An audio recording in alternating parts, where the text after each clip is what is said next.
Vespa, under Piaggio Group, has redesigned and repowered its flagship Gran Turismo sports scooter for the 2017 model year.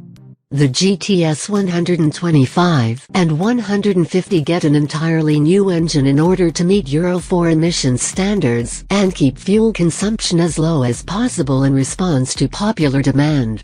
Unveiled at 2016 Intermet, Piaggio revealed the GTS with all the vintage lines that we love and the IGet engine that new emission standards demand.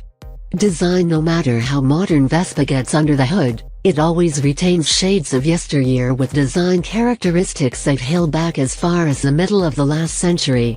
Who can blame them? The Italian Wasp helped to define the look and culture surrounding scooter transportation, and one simply cannot argue with success. Classic looks abound with the typical front leg guard/fairing and small headlight housing on the bars atop the chrome-trimmed tie on the fairing. An almost full step-through leaves room for easy mounting/dismounting, and although there is a short channel that interrupts the deck, at least it comes with a generous flat for some between-feet storage. A two-up bench seat covers a storage compartment that can carry a couple of three-quarter helmets or equivalent. The leg shield also boasts a bit of storage space with room for minor bits and bobs such as your phone and other possibles, plus a bag hook offers a convenient spot to hang a sack. Over the rear wheel we have the classic wasp tail fenders that finish the old-school looks. A low-profile tail lamp keeps the rear end clean, and the recessed turn signals means the only thing projecting from the ride are the rear view mirror standoffs. Not so obvious are the electronic gadgets that mark this as a truly modern ride. First up is the USB port that allows you to use your smartphone to interface with the bike and record your trip information, so your phone will remember where you parked, a nice feature for those of us with the attention span of a goldfish. On top of that, you get a remote that can unlock the under-seat storage and make the turn signals flash, in case the map on your phone isn't enough. Chassis welded sheet metal panels form a monocoque body that is self-supporting sans frame.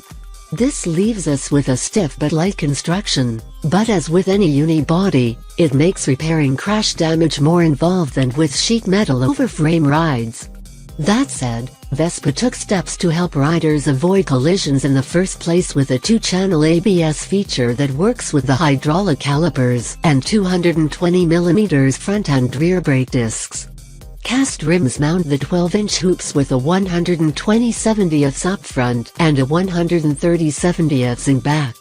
The front wheel rides with a leading link suspension system that uses a coilover shock for support and damping duties, and a pair of shocks hidden in back come with a 4-way preload adjuster that allows you to dial in for changing cargo/passenger loads.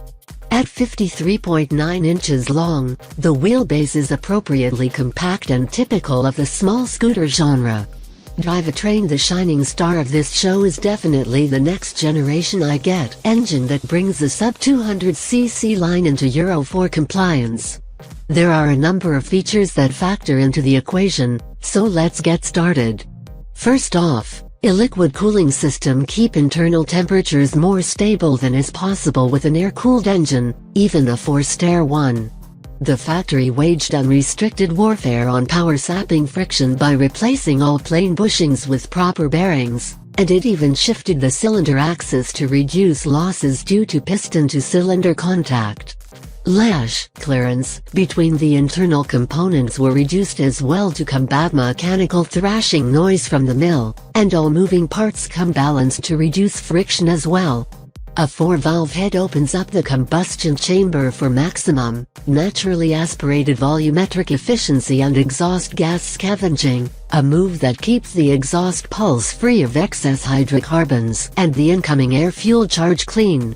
Electronic fuel injection feeds the mill with precisely metered doses determined by the S&S engine management system that also manages the regulator inverter start and stop feature. The RIS automatically stops the engine after 3 seconds or thereabouts when the scooter comes to a complete stop, then restarts it as soon as the throttle moves. Not only does this reduce the amount of waste heat being generated, but it naturally improves mileage in urban environs. Even the starter itself is something of a marvel. Rather than using an externally mounted electric motor with a noisy gear reduction unit, the brushless starter is mounted directly on the crankshaft for near-silent operation. As the name suggests, the GTS comes with two slightly different mills. The smaller 125 measures out at 124.7 cc, and it cranks out 12 horsepower at 8,250 rpm and 8 pound and 10 pence-feet at 6,750 rpm.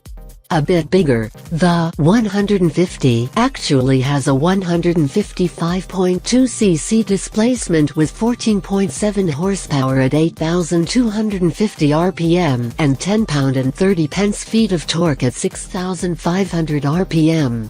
As always, this power gets funneled through a centrifugal clutch and continuously variable transmission that provides the trademark twist and go operation for effortless control.